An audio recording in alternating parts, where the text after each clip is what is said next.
오늘 저희가 할 거는 이제 좀 더 그거를 숲과 나무를 볼 때 숲을 보는 것들을 말씀을 드릴 거고, 또 실제로 나무를 볼 수 있는 방법들을 말씀을 드릴 거고, 그걸 당장 월요일날 병원에 들어가서 어떻게 응용할 수 있을지를 이제 구체적인 프로토콜들을 이제 설명해 드리려고 하는 거고요.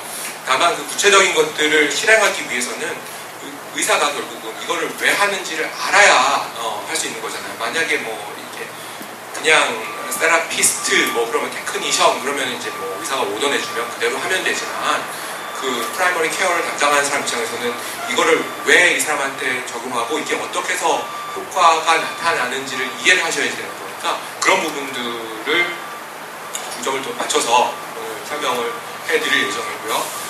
오늘 강의의 구성은 이제 제가 앞부분에 총론적인 부분들 말씀드릴 거고, 그리고 우리 정현모 원장님께서 오늘 인바디를 특별히 여러분들 위해서 가지고 오셔가지고 실제로 그걸 통해서 그냥 우리가 BMI로만 체중을 재는데, 사실 BMI로 봐가지고는 자세히 설명해 주시겠지만은 모르잖아요. 속기 쉽잖아요. 그러니까 거의 마른 비만이니 뭐 이렇게 불리는 사람, BMI는 너무 완벽하게 나오지만 속을 열어보면 근육량은 너무 많고, 아니 근육량이 너무 적고 지방량은 과다하고, 그래서 BMI 결국 상쇄해가지고 BMI로는 정상이 나왔지만은 퍼센트 바디 팻 같은 것들이 이제 과도하게 나오는 경우들, 그런 부분들에 대해서 어떻게 우리가 접근을 할지 구체적인 것들을 말씀해 주실 거고요. 이거는 정말 미국에서 아는 사람 몇 명 없을 거예요.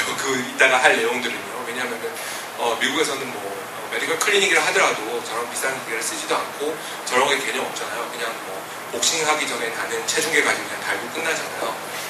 그리고 그 이후의 시간은 이제 구체적인 프로토콜들 어떻게 응용할지에 대해서 이제 설명하는 시간을 가지겠습니다. 그래서 오늘 할 리셋 다이어트는 이제 첫 번째 사례를 말씀드리면, 이제 어떤 환자가 있었어요. 남자분이고 한 40대 정도 되는 분이었는데 진단 받고 온 건 이제 파이브로마이알지아라고 진단을 받고 왔어요. 파이브로마이알지아니까 이제 뭐 사실 침 도는 것도 되게 부담스럽죠. 왜냐면은 다 스트레시홀드 자체가, 파이브로마이알지아는 들어보셨죠? 그러니까 섬유선 보통요. 그러니까 사실 진단명이라는 건 언제나 트렌드가 있는 건데, 그게 사실 트렌드였죠.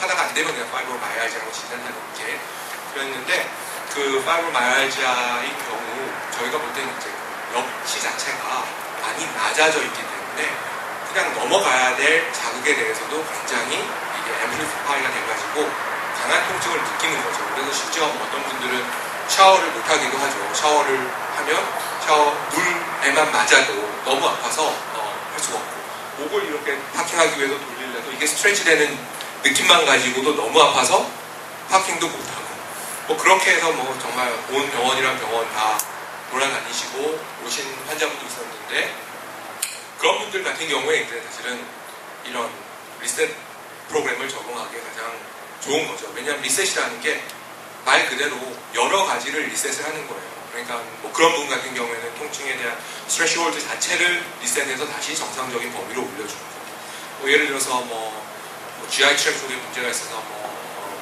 소화라든지 이런 데 문제가 있는 사람들은 그 부분을 리셋시켜주는 거고, 뭐 우울증 약을 너무 많이 먹어가지고 뭐 그런 앵자이티나 이런 부분에 문제가 있는 사람들은 그런 부분들을 리셋해주는 거예요. 그러니까 아까 말씀드린 그 유인물에 있는 모든 약으로 커버하는 질환들에는 다 적용해 볼 수 있는 거예요.